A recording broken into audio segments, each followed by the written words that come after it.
Muito bem, continuando o estudo da lição número 6, a parte de quarta-feira, o testemunho do Pai. Já vimos vários testemunhos e João, o evangelista, mostra que Jesus Cristo, ele tinha o testemunho de muitas pessoas. Jesus foi rejeitado por muita gente, mas ele foi aceito pela grande maioria. E quando Jesus dizia, sou o Filho de Deus, as pessoas diziam, os fariseus diziam, está blasfemando. João, evangelista, mostrou que Jesus era o Verbo que estava com Deus. Era o próprio Deus realizando a criação. João Batista dizia que Jesus era aquele que viera do céu e era sobre todos, porque ele conhecia as palavras que o Pai lhe dera para falar à humanidade. Por isso, quem não aceita o testemunho de Jesus não confia em Deus como verdadeiro, como está em João capítulo 3, 31 e 34. Aquele que não aceita o Filho também não aceita o Pai, porque o Pai torna o Filho verdadeiro. Para confirmar isso, o Pai deu testemunho de Jesus, dizendo que ele era o seu Filho assim amado. E assim confirmou o ministério de Jesus. Pergunta número 4.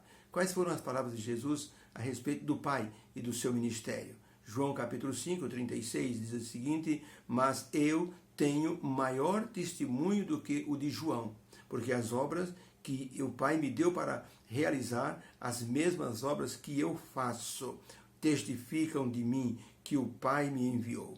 E se o Pai me enviou, eu mesmo testifico a respeito de mim, fazendo as obras que ele me deu para fazer. Vós não ouvistes a sua voz, nem vocês nunca viram o seu rosto, nem o seu parecer.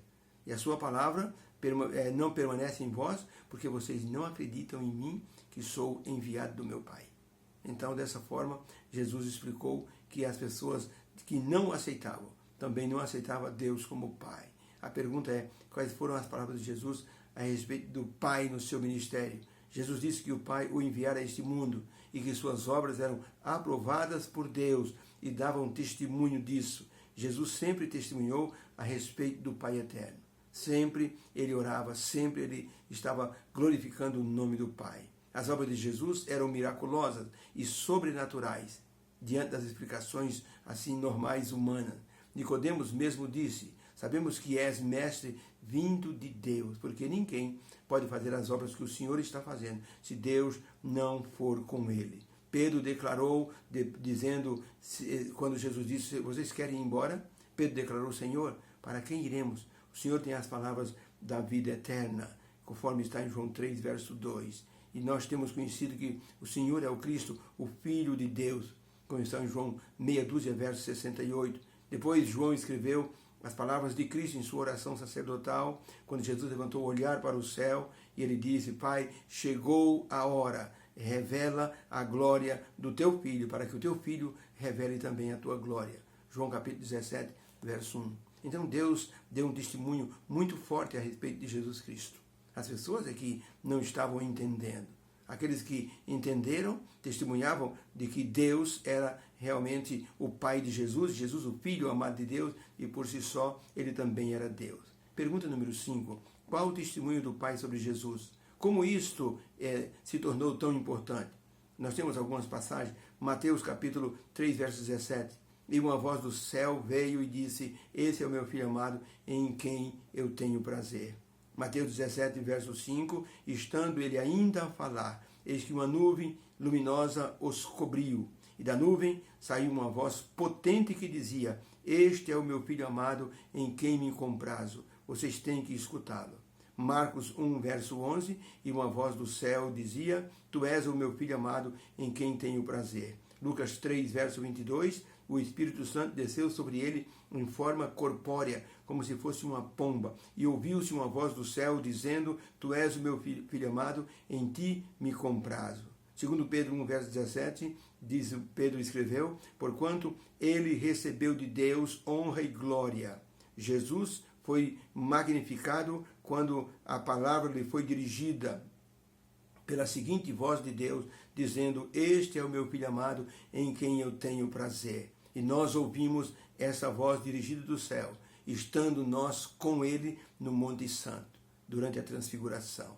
Então, a Bíblia fala nessas 6 passagens que Deus deu testemunho a respeito de Jesus Cristo. Deus, o Pai, disse, esse é o meu Filho amado, de quem me agrado. João Batista testemunhou dizendo: esse é o Cordeiro de Deus que tira o pecado do mundo. Pedro, Tiago e João testemunharam quando eles viram Jesus sendo glorificado na transfiguração. O batismo de Jesus foi um momento muito importante. Ele ia iniciar o seu ministério e enfrentar o inimigo no deserto da tentação.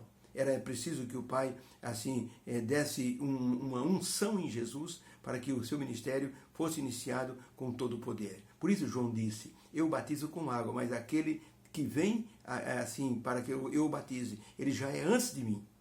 E ele vai batizar as pessoas com o Espírito Santo. E ao ser, então, ungido com o Espírito Santo, a ser batizado, Jesus se tornou, então, junto com Deus, uma só pessoa para abençoar aqueles que estavam juntos. E o Espírito Santo, então, estava junto com Jesus. Então, Deus o Pai, Deus o Filho, Deus o Espírito Santo estavam juntos no ministério do Senhor Jesus Cristo. Tanto que quando o diabo tentou Jesus, a primeira coisa que ele fez foi colocar em dúvida a filiação de Jesus. Ele disse: se tu és mesmo filho de Deus, transforma essas pedras em pães.